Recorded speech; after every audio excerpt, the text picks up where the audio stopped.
Hello नमस्कार, मैं विकास तिवारी स्वागत करता हूं आपका हमारे चैनल यूपी एग्ज़ाम क्रेजर में।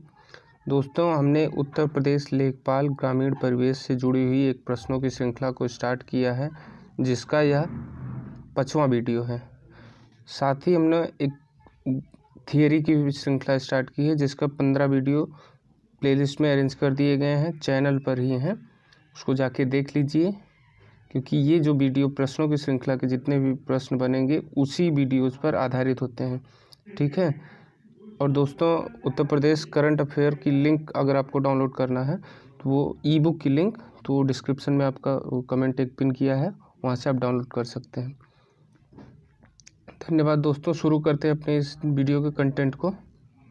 तुम्हारा पहला सवाल है दोस्तों, सवाल आप अटेम्प्ट करिएगा, उसके बाद जो है हमारा ऑप्शन चेक करिएगा, ठीक है। आशा करते हैं आप सही होंगे। पहला हमारा बताना है, निम्नलिखित में से कौन सा क्रम सार्थक है, ठीक है। ये जो नीचे क्रम लिखे हुए ABCD में, ये कौन सा क्रम सार्थक है।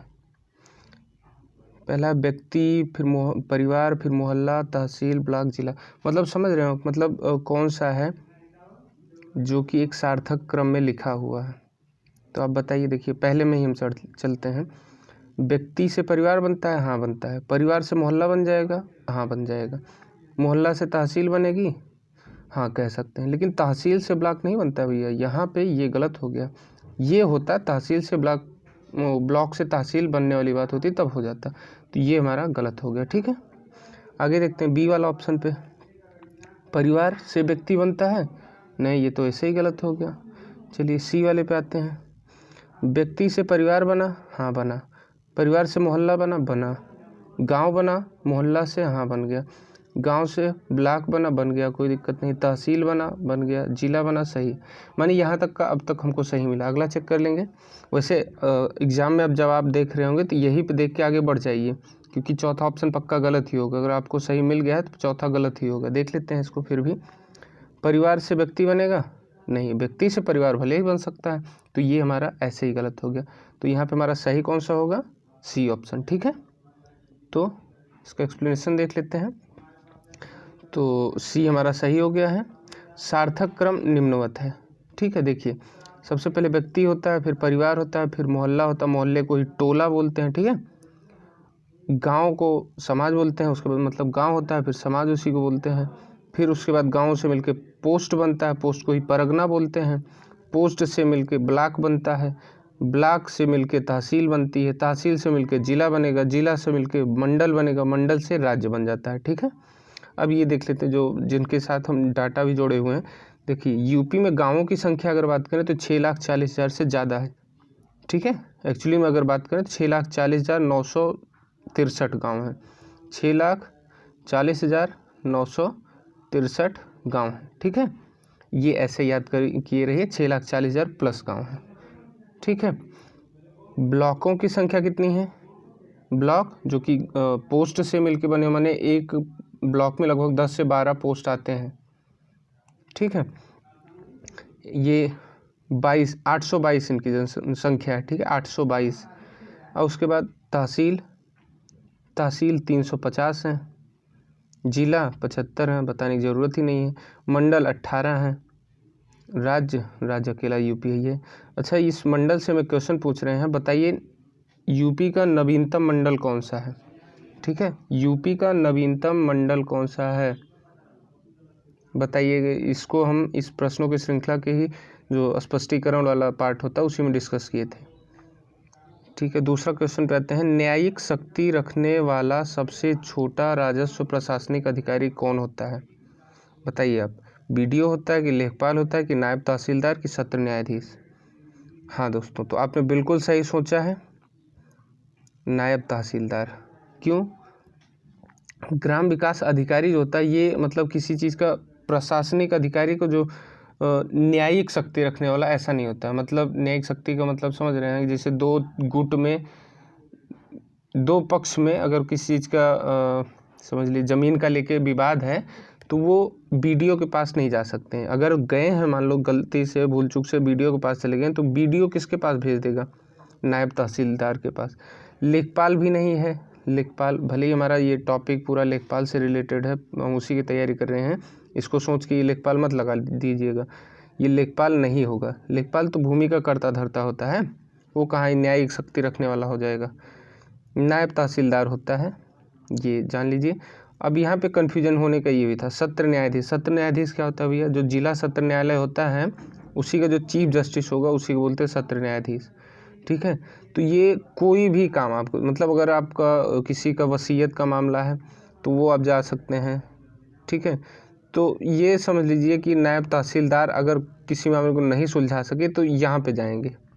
यहाँ पे सबसे छोटा राजस्व प्रशासनिक अधिकारी पूछा था ना, तो ये होता तो है लेकिन सबसे छोटा नहीं होता है, इस वजह से हमारा ऑप्शन सी सही हो जाएगा, ठीक है। एक्सप्लेनेशन देखते हैं इसका, सी सही हो गया हमारा। नायब तहसीलदार वह सबसे छोटा प्रशासनिक अधिकारी होता है जिसके पास न्यायिक शक्ति होती है, ठीक है। समझ में आ गया होगा, ये पूछा जा सकता है, इंपॉर्टेंट क्वेश्चन है। लेखपाल ग्रामीण क्षेत्र का जमीनी कर्ता धर्ता, साथ ही प्रशासन का राजस्व उपनिरीक्षक होता है। राजस्व उपनिरीक्षक का मतलब राजस्व जो होता है, जो खजाना होता है, उसका देखभाल करने वाला। कहाँ पे? ग्रामीण स्तर पे, ठीक है। सत्र न्यायाधीश जिला सत्र न्यायालय का मुख्य न्यायाधीश होता है। जो ये चौथा ऑप्शन था हमारा सत्र न्यायाधीश का, वो कहाँ पे मुख्य न्यायाधीश होता है? सत्र न्यायालय, जिला सत्र न्यायालय का, ठीक है। जो जिला स्तर, जैसे भारत में अगर बात करें, सबसे ऊपर सुप्रीम कोर्ट होता है, जो कि देश का होता है। देश के किसी भी कोने, अगर कोई व्यक्ति केरल का है, उसको अगर लग रहा है कोई मुकदमा हमको करना चाहिए तो आके सुप्रीम कोर्ट में कर सकता है, दिल्ली में है वो, ठीक है। लेकिन अगर वो चाह रहा है कि नहीं हमको सुप्रीम कोर्ट में नहीं हाई कोर्ट में करना है, तो हाई कोर्ट में कर सकता है, जो कि वहाँ के जो है केरल राज्य में ही होगा। लेकिन अगर उसको नहीं, थोड़ा सा और आलसी है, वो सोच रहा है नहीं हम अपने ज़िले में ही करेंगे, तो जो ज़िले में बना होगा न्यायिक विभाग उसको बोलेंगे सत्र न्यायालय, ठीक है। अब चौथा देख लेते हैं पॉइंट। ग्राम विकास अधिकारी ग्रामीण स्तर पर प्रशासनिक सचिव होता है, ठीक है, जो कि प्रधान के साथ मिलकर अपना काम करता है, ठीक है ना, समझ गए होंगे। जो बीडीओ होता है, ये ग्राम विकास अधिकारी, बीडीओ विलेज डेवलपमेंट ऑफिसर बोलते हैं इसको, ये सचिव होता है। सचिव का मतलब ऐसा सुने होंगे आप, सेक्रेटरी जी, ठीक है, तो वही होता है ये सेक्रेटरी सचिव। अगला क्वेश्चन देखते हैं हम। क्षेत्रफल की दृष्टि से उत्तर प्रदेश का कौन सा स्थान है? बताइए। तो उत्तर प्रदेश स्पेशल का भी हो गया है, लेकिन लेखपाल से भी रिलेटेड है, मतलब इस ग्रामीण समाज से भी रिलेटेड है, इंपॉर्टेंट है। तो आप बताइए, पहला है, दूसरा है, तीसरा है, चौथा, बताइए। हाँ दोस्तों, बिल्कुल आपने सही सोचा, चौथा ऑप्शन सही है यहाँ पे, जो कि चौथा है भी, ठीक है।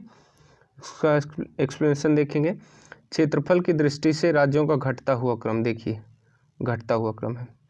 इसका हम ट्रिक, एक छोटी सी एक पंक्ति है, एक ये याद कर लीजिए, राम महान हैं आप, ठीक है। तो देखिए रा और माँ को हमने अलग अलग डिजाइन से लिखा है, तो रा से हो जाता है राजस्थान, ठीक है, यही लिख के हम छोड़ दिए। माँ से हो जाता है मध्य प्रदेश, ठीक है। देखिए महा से हो जाएगा, महा, देखो महा हमने पूरा हाईलाइट किया है, तो महा हो जाएगा महाराष्ट्र, ठीक है, महाराष्ट्र, उद्धव ठाकरे वाला महाराष्ट्र। आप से यूपी कह सकते हैं आप, ठीक है, ये हो गया।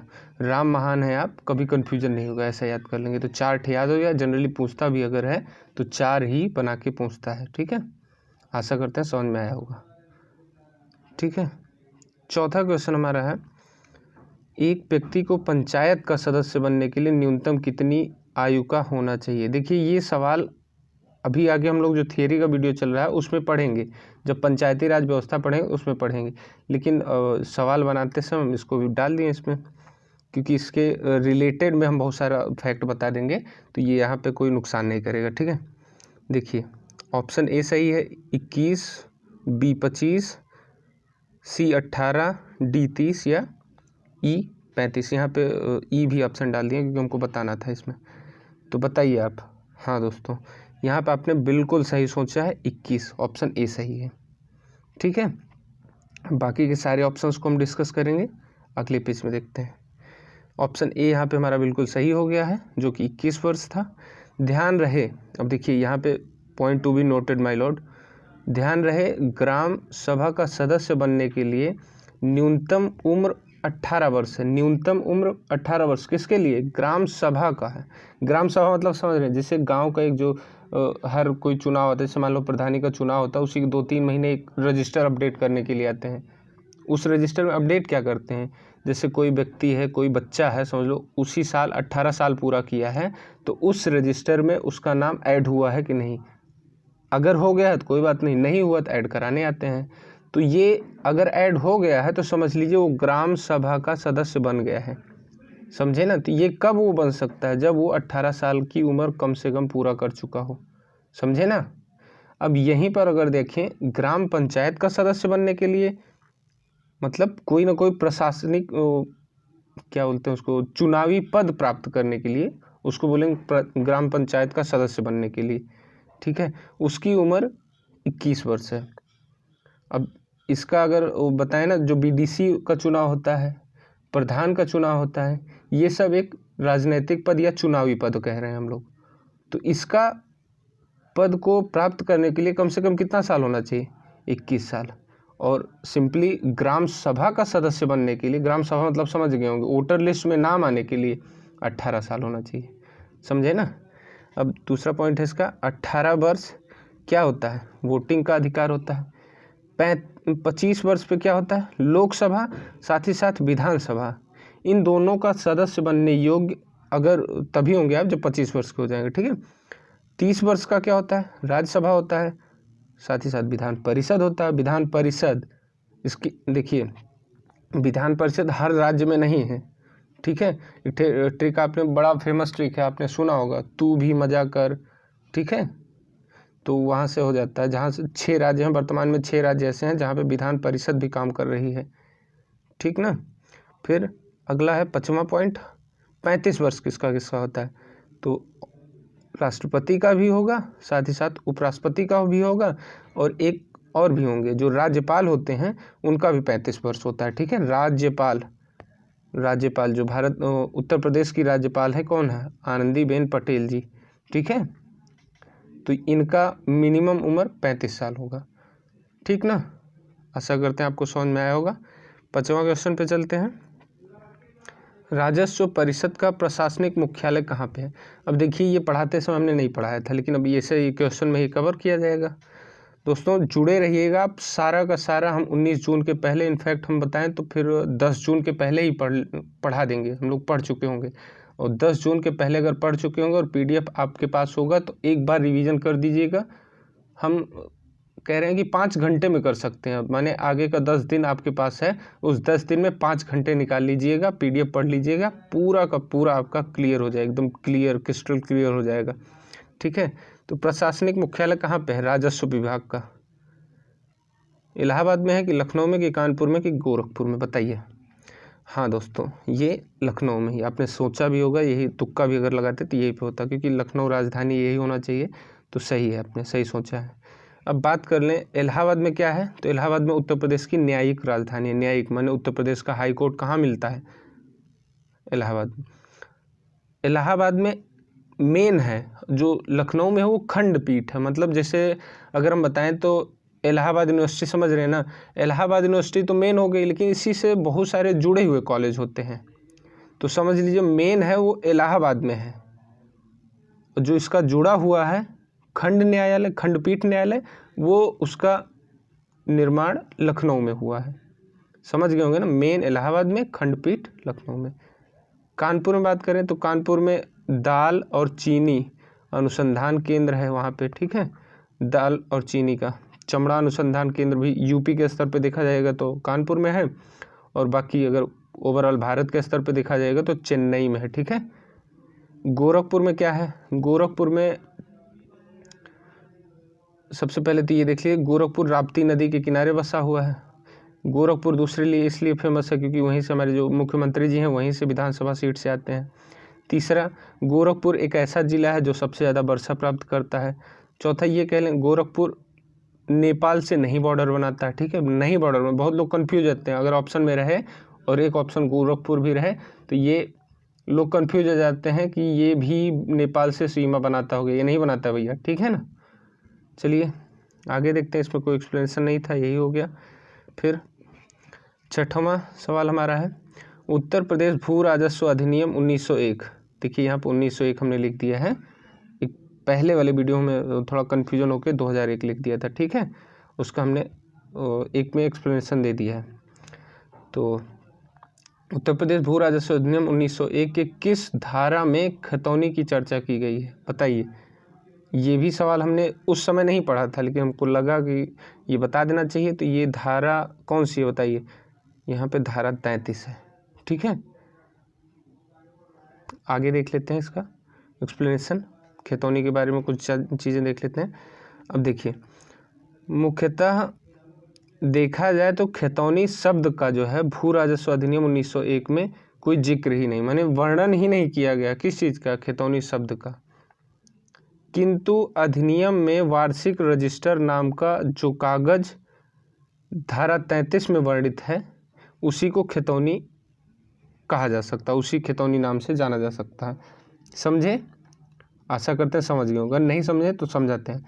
देखिए, भारत के संविधान में बजट शब्द का उल्लेख किया गया है, नहीं किया गया है ना, बजट शब्द नहीं किया गया है। इसकी जगह पे, बजट शब्द की जगह पे क्या किया गया है, वार्षिक वित्तीय विवरण, ठीक है, वार्षिक वित्तीय विवरण किया गया है। तो हम लोग ठहरे थोड़ा सा जुगाड़ू आदमी, इसको हम लोग समझ लेते हैं कि भैया ये बजट ही है, ठीक है। तो सेम वैसे ही है, जो उत्तर प्रदेश भू राजस्व अधिनियम 1901 है उसमें खतौनी नहीं लिखा गया, उसमें लिखा गया वार्षिक रजिस्टर। हम लोग इसको समझते क्या है, खतौनी समझते हैं, पूरा इसका काम जो है खतौनी वाला है, ठीक है, इस वजह से। अब देखिए आगे दूसरा पॉइंट, व्यक्ति के खसरों का प्रयोग करके जमीनों की उसके द्वारा सभी जमीनों की सूची बनाई जाए तो उस व्यक्ति की खतौनी कहते हैं, ठीक है। जैसे कोई व्यक्ति है राम, उसके खेत हैं 3-4 जगह बिखरे हैं, 1 जगह 2 जगह 3 जगह 4 जगह हैं, ठीक है, इधर है गांव का है, इधर है, तो इसका एक खसरा बनेगा, इसका एक खसरा बन जाएगा, इसका एक खसरा और इसका। इन चारों खसरों को एक मिला के एक फाइल में जिल्द कर दिया जाए, मतलब बंदोबस्त उसको नत्थी कर दिया जाए, तो जो फाइल बनेगी उसको बोलेंगे खतौनी, ठीक है। किसकी खतौनी, राम भैया की खतौनी, ठीक है, सेम यही चीज़। अब खतौनी को 6 सालों में अपडेट किया जाता है, ये फैक्ट हो गया, 6 सालों में अपडेट किया जाता है। पूछ भी सकता है खतौनी को कितने सालों में अपडेट किया जा सकता है, 6 सालों में। 6 साल ही जो विधान परिषद होता है उसके सदस्यों का कार्यकाल 6 साल ही होता है, ठीक है। इसमें कालमों की संख्या 13 होती है। चलिए आगे बढ़ते हैं। किसी क्षेत्र के गिनी गुणांक के मान के संदर्भ में निम्नलिखित में से कौन सा या कौन से कथन सत्य हैं, बताइए। गिनी गुणांक के बारे में हम लोगों ने बहुत पढ़ा था, गिनी गुणांक गरीबी मापन से रिलेटेड था। देखिए पहला कथन हमारा, जी का मान 0 होने पर लोगों के मध्य आर्थिक विषमता नहीं होगी, बताइए होगी कि नहीं होगी, जी का मान 0 होने पर। दूसरा है जी का मान 1 होने पर, ठीक है, यहाँ पे ये वाला 1 लिख लीजिए, 1 होने पर गरीबी, अनहैप्पीनेस तथा आर्थिक विषमता बढ़ेगी, बताइए। दोनों सही है, दोनों गलत है, पहला सही दूसरा गलत या दूसरा सही पहला गलत है, बताइए। तो हाँ दोस्तों, आपने बिल्कुल सही सोचा है, इसको हमने बहुत अच्छे से डिस्कशन भी किया था, दोनों इसमें सही है, ठीक है। कैसे, आगे देखते हैं, अगले पेज पे देखते हैं। देखिए ये इसका सही हो गया। जैसे हमने यहाँ पे देखा था, एक ग्राफ बनाया था, सबसे पहले लॉरेंज वक्र बनाया था, ये कुछ ऐसे बन गया था ना लॉरेंज वक्र। तो यहाँ पे हमने ए लिख रखा था, यहाँ पे बी लिखा था। तो जी का मान हमने कैसे निकाला था, जी बराबर होता था A/A + B, ठीक है ना, यही निकाला था। अब बताइए जी का मान अगर 0 हो जाएगा, ये अगर 0 हो गया तो जी 0 हो गया, अर्थात 0 बराबर A/A + B। तो अंश 0 होगा तभी ये वैल्यू 0, माने अंश 0, ए वाला भाग, ये वाला चीज़ जो है, ये वाला पार्ट 0 आ गया, ठीक है। 0 आने का मतलब जो आपका लॉरेंज वक्र है, ये वाला जो हमने फिर से हरे से चला है, ये वाला वक्र, ये पूरा एकदम मिल के आके इस जो आइडियल कंडीशन इससे पे आके मिल गया। माने उस क्षेत्र में, उस देश में जहाँ पे गिनी गुणांक निकाला गया है, कोई गरीबी ही नहीं है, कोई भी भुखमरी से पीड़ित नहीं है, ये वाली एकदम आइडियल कंडीशन, आदर्श स्थिति हो गई। ऐसा तो समझ लीजिए राम राज्य में होता रहा होगा, तो ये गिनी गुणांक 0 जब निकलता है, ठीक है, जी का मान 0 जब निकलता है तब ये कंडीशन होगी। सेम समय पे देखिए हम लोग निकालेंगे, अगर जी का मान 1 हो जाएगा तो यहाँ पे ए था, ये इसके नीचे का बी था, ठीक है। तो अब निकालिए जी बराबर 1, 1 बराबर ही हम डायरेक्ट लिख रहे हैं ए बटे ए प्लस बी।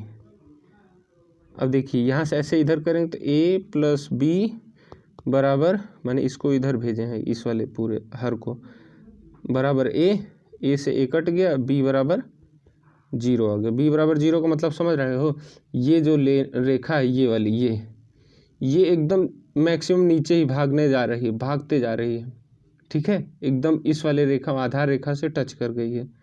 तब ए जो है कितना बड़ा क्षेत्र हो गया होगा। अब देखिए ये तो रहा आदर्श स्थिति, ये होना समझ लिए राम राज्य का सूचक है, और ये रही एकदम रियल स्थिति जो वर्तमान में है जी बराबर 1 के मान पर।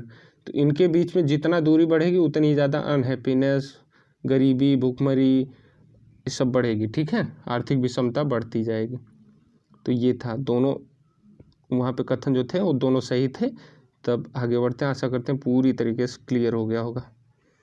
8वां क्वेश्चन हमारा, पंचवर्षीय योजनाओं का निर्माण किस संस्था द्वारा किया जाता था। देखिए ध्यान दीजिए, था हमने लिखा है, क्यों, क्योंकि अभी है ही नहीं वो संस्था, तो अभी है नहीं, इससे भी थोड़ा सा आकलन लगा सकते हो, ये वाला तो ऑप्शन हो ही नहीं सकता फिर, ठीक है, क्योंकि नीति आयोग तो अभी है ना, ये नहीं हो सकता।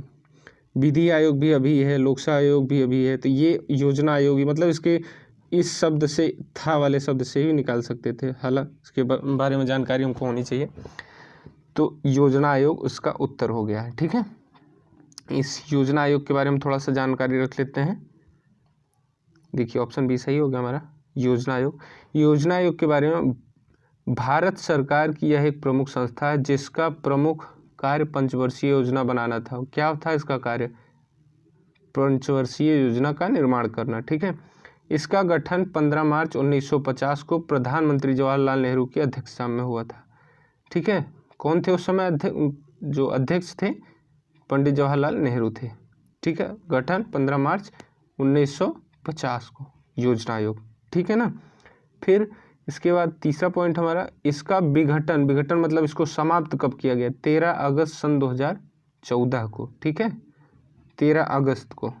15 अगस्त को जो है जस्ट हम लोग आज़ादी मनाने ही वाले थे, 2 दिन पहले इस संस्था को समाप्त कर दिए, ठीक है। इसके पहले अध्यक्ष नेहरू जी थे और अंतिम अध्यक्ष मोदी जी थे, ठीक है। जो योजना आयोग होता था, इसका जो अध्यक्ष होगा वो उस समय का प्रधानमंत्री होता है।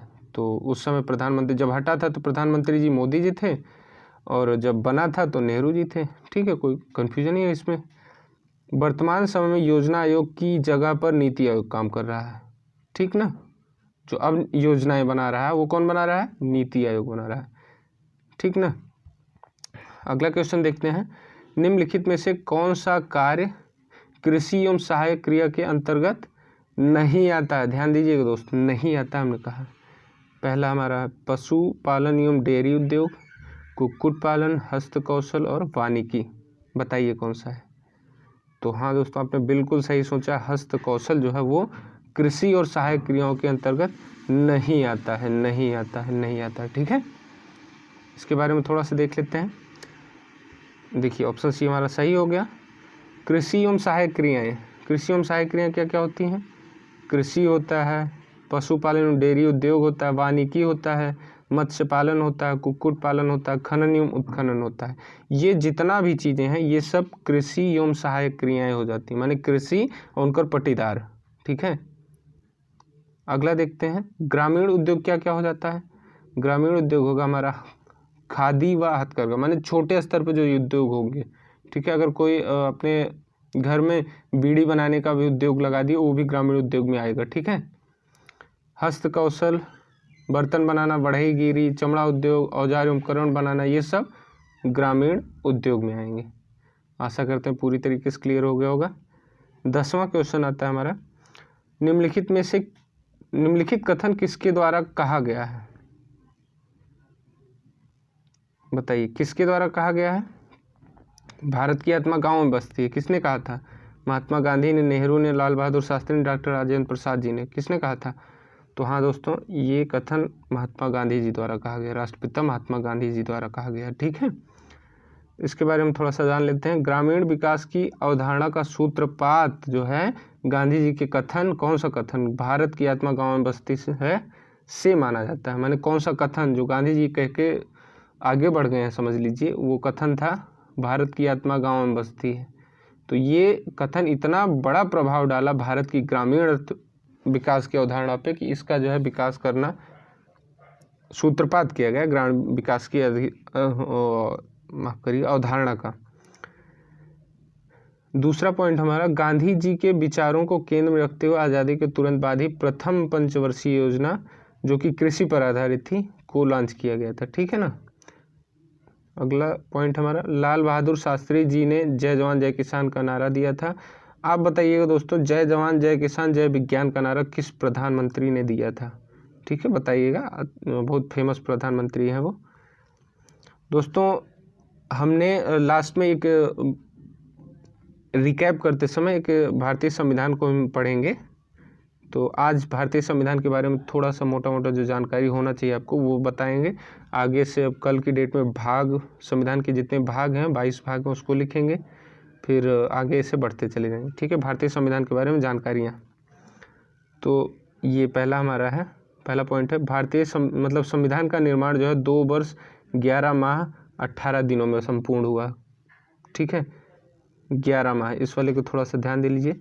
11 माह में संपूर्ण मतलब 2 वर्ष 11 माह 18 दिनों में संपूर्ण हुआ। इसी 11 से 11 बैठकें याद कर लीजिए।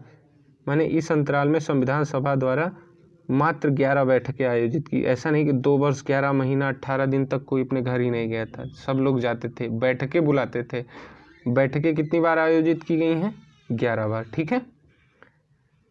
भारत का संविधान पूर्णतः हस्तलिखित संविधान है, माने हाथ से लिखा गया संविधान है। भारत का संविधान बहुत बड़ा है, दुनिया का सबसे लेंदीएस्ट कॉन्स्टिट्यूशन है ऑफ इंडिया का। ठीक है, इसे प्रेम बिहारी नारायण रायजादा द्वारा लिखा गया। ठीक है ना। अगला पॉइंट हमारा, संविधान सभा के अस्थायी अध्यक्ष डॉक्टर सच्चिदानंद सिन्हा थे। कौन थे? डॉक्टर सच्चिदानंद सिन्हा। अच्छा, ये बताइए दोस्तों कि जो सच्चिदानंद सिन्हा थे, इनका सिलेक्शन हुआ था कि इलेक्शन हुआ था? हाँ, सिलेक्शन हुआ था। इलेक्शन होने का कोई चांस ही नहीं। इलेक्शन मतलब चुनाव होके आए थे कि सिलेक्शन होके आए थे? तो इनका सिलेक्शन हुआ था।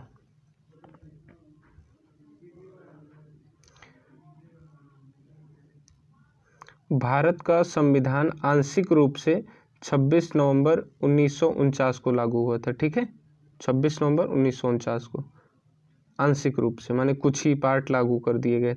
भारत के संविधान का पूर्ण रूप से 26 जनवरी 1950 को लागू किया गया था। ठीक ना। इसी दिन को हम लोग गणतंत्र दिवस मनाते हैं, और इस वाले दिन को माने 26 नवंबर 1949 को संविधान दिवस है, इस वाले दिन को गणतंत्र दिवस है। अच्छा, ये चीज़ एक बताते हैं, डॉक्टर सच्चिदानंद सिन्हा का जो चुनाव किया गया था, जो ये इलेक्ट किए गए थे, सेलेक्ट किए गए थे, ये फ्रांस का एक व्यवस्था थी कि जो सीनियर, सबसे सीनियर मोस्ट व्यक्ति होगा उसी को चुन लिया जाएगा। ठीक है, ये सीनियरिटी के आधार पर चुने गए थे, ना कि कोई इनका इलेक्शन हुआ था। ठीक है ना। तो आशा करते हैं दोस्तों ये समझ में आया होगा। मिलते हैं अगले वीडियो में। धन्यवाद दोस्तों।